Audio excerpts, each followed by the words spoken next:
రెండు చిన్న చిలకలు. ఒకానొకప్పుడు ఒక అందమైన చిలక ఒక చెట్టు చివరి కొమ్మన నివసిస్తూ ఉండేది. దానికి ఒకే పోలికలు ఉన్న రెండు చిన్న పిల్లలు ఉన్నాయి. ఒకసారి తల్లి చిలక గూటిని విడిచి ఆహారం కోసం బయటకు వెళ్ళినప్పుడు ఒక వేటగాడు చెట్టుపైకెక్కి గూటిలోని చిట్టి చిలకలను పట్టుకుని తన సంచిలో వేసుకున్నాడు. ఆ పిల్లల్ని సంచిలో వేసుకునేటప్పుడు ఒక చిలక పిల్ల తెలివిగా తప్పించుకుపోయింది. రెండవదాన్ని మాత్రం వేటగాడు తన ఇంటికి తీసుకుని వెళ్ళిపోయాడు. వేటగాని చేతినుంచి తప్పించుకున్న మొదటి చిలక ఆ దారి వెంట నడుస్తూ వస్తున్న ఒక సాధువుకి దొరికింది. అతడు ఆ చిలకని తన ఆశ్రమానికి తీసుకుని వెళ్ళాడు. అప్పుడా సాధువు చిలుకతో, ఇక నుండి నేను నిన్ను చూసుకుంటాను.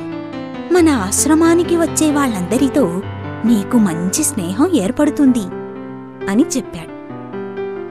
ఈ విధంగా చిలక పిల్లలు ఒకటేమో వేటగాడి వద్ద, మరొకటేమో సాధువు వద్ద పెరిగి పెద్దవయ్యాయి. ఒకరోజు ఒక గొప్ప మహారాజు వేట కోసం అడవికి వచ్చి అనుకోకుండా వేటగాడి ఇల్లుని చూశాడు. ఆ మహారాజు తన గుర్రాన్ని తీసుకుని వేటగాడి ఇంటివైపు వెళ్ళాడు.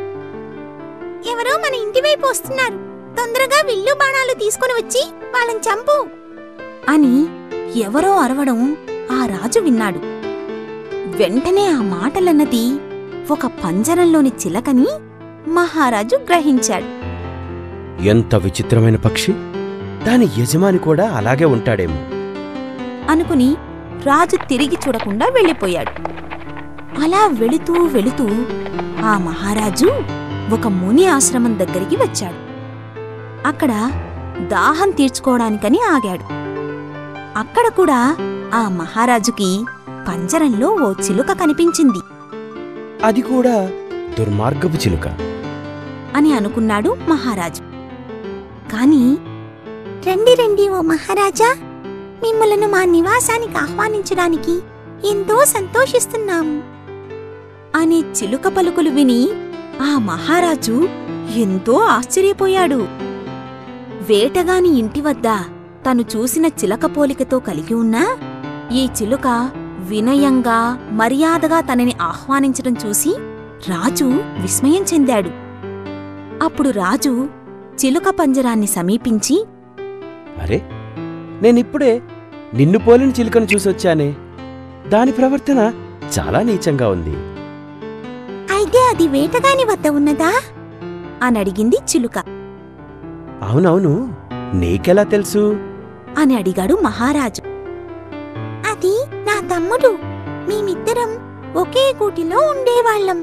ఒకరోజు మా అమ్మ కూటిలో లేని సమయంలో ఒక వేటగాడు మమ్మల్ని పట్టుకున్నాడు. నేను తప్పించుకున్నాను. వేటగాడు నా తమ్ముణ్ణి పట్టుకెళ్ళిపోయాడు. దాని యజమాని నీచమైనవాడు కాబట్టి నా తమ్ముడు అలా తయారయ్యాడు. కాని నా యజమాని అలాంటివాడు కాదు కదా అని ఏడుస్తూ చెప్పింది చిలుక.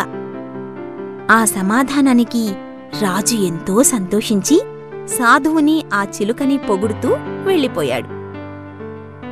సజ్జనుల సహవాసం సత్ఫలితాలను ఇస్తుంది.